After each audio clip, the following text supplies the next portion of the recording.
What's up, future shredlords? Welcome back. Death of the Fingers. Now, I'm sure some people are probably expecting me to go into some big explanation like I've done in the past, but I really don't want to do that because instead I want to impart the most important aspect about what I'm doing here and what this video is actually trying to teach you is that when I'm working on something, in this case I was doing some arpeggios, I don't just do a whole bunch of 6-string arpeggios and work through the inversions. Like, that's going to be part of it too when you're getting going and stuff like that. But ultimately, once you get them under your fingers, it's easy to get tunnel vision, then just keep working on them until you get faster. And the thing is you should start working on another technique to basically play more arpeggios. You know what I mean? And then get that going. It's like downloading a bunch of torrents. You want to stage them a little bit, right? So they finish at the appropriate time.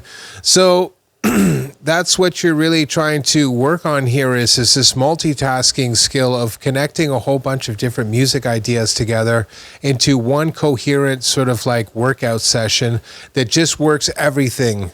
Instead of just doing a bunch of stuff with your biceps and your chest and whatnot, you're going to work your whole body guitar-wise, if you will, right? So I'm starting off, obviously, in B minor. I'm actually doing the lick that slurped LA by Frank Gambale. If you do his monster licks and speed picking video, you can probably download the tabs. He starts off in G. I'm doing it in B. So from the 3rd fret, you just move up to the 7th. The first 2 bars, done. Right, and it's just a bunch of little mini sweeps, if you will. So from there, of course, I'm jumping down. I do a bunch of sequences in G major 7, but I start using the alternative notes. And that's the thing. Instead of just constantly doing groups of 4, instead start substituting in some of these other more interesting notes and factoring those in there so your sequence sounds a lot more musical and interesting, right? From there, of course, I'm carrying the sequence on, but now I want to do odds and evens. So I do a weird grouping of notes coming down, and then I do a sequence of notes that's opposite to whatever I just did. Opposite in the sense that it's not the same thing. So if you're doing groups of 3, it would be groups of 4, 5, 7s, 9s. I'll leave it up to you, right? You just get crazy. I can't remember what I do. I think it's like a 6 or 7 or something like that, and then I go into groups of 4. Right, and again, the groups of 4, they're really nasty with the 3rd and 4th finger. Right, that's why I didn't get too fancy there. I mean, that's the real workout is there's this absolutely brutal workout with fingers 2 or 3 and 4 when you're doing this descending groups of 4 in the Phrygian position there, essentially in G major with this first inversion major triad. In this case, I'm expanding it out to major 7, and I'm also adding the 9th in, but that's another video, right? From there, of course, I'm in G major, so I'm like, might as well use music principles, jump up to the dominant 7, which is going to put me at D7. So I start my sequence off there, play in the root, and then jump down to the 3rd inversion, play that one, right? And then I'm like, oh, look, I can move up to the Lydian position here and I can play another dominant 7 and then change keys. So now I'd be playing the Lydian position as if it were the 5th degree. So remember, chord 1, 4, and 5, right? The Ionian position, the Lydian position, and the Mixolydian position, they're all basically interchangeable because they all have major chords built off them, right? So 5 obviously can be played as a major chord or dominant 7. 4 can be major 7 raised 11, or dominant 7. You got to be careful, but since I'm not playing with any music, I can do whatever I want. But you see what I mean there? doing that sets me up to move to the key of F major. And then I just end the idea basically by doing a sort of triad sequence. Again, I move up in the root, I come down in the first degree. Instead of doing the obvious one for the triad, I substitute in that extra note. Again, you'll see two of these notes happening on the D string, right? So I can turn it around when I'm doing these arpeggio sequences. And then I do 3 notes on the high E string. Again, it's not random.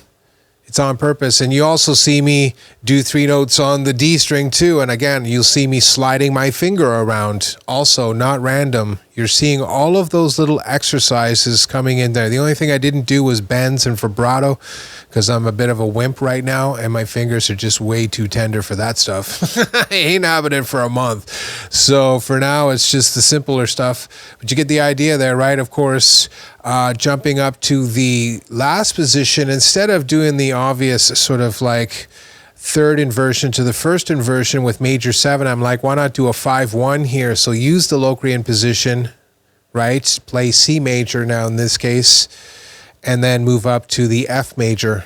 Nails it. So again, basically Locrian to Ionian are the positions I'm working in, and then I substitute in a first inversion major triad arpeggio at the Locrian position, which I can do because of music theory, and then I use that as a leaping off point to move into the root again, which is going to be the F major, an octave higher. But of course, I'm playing C to F. That gives me 5-1 in the key of F. I know. Madness, right? So there is a very condensed version of the most important stuff, is changing up the various techniques. You're not always playing sweeps or alternate picking and stuff. It's mini sweeps with alternate picking mixed with a little bit of scales and everything else. It's connecting positions together using music theory, using the dominant 7 chord. It's sequences recycled. Now in this case, I'm using the major 7 and that ascending one, of course, getting some of those more exotic arpeggios squeezed in there. You'll hear them at the end. And then, of course, when I'm doing the dominant 7 one, I just basically mirror it exactly, but then by, of course, doing it a whole step down or whatever it is from where I started off, gives me this really killer effect where when there's no music, it lets me jump to a completely new key.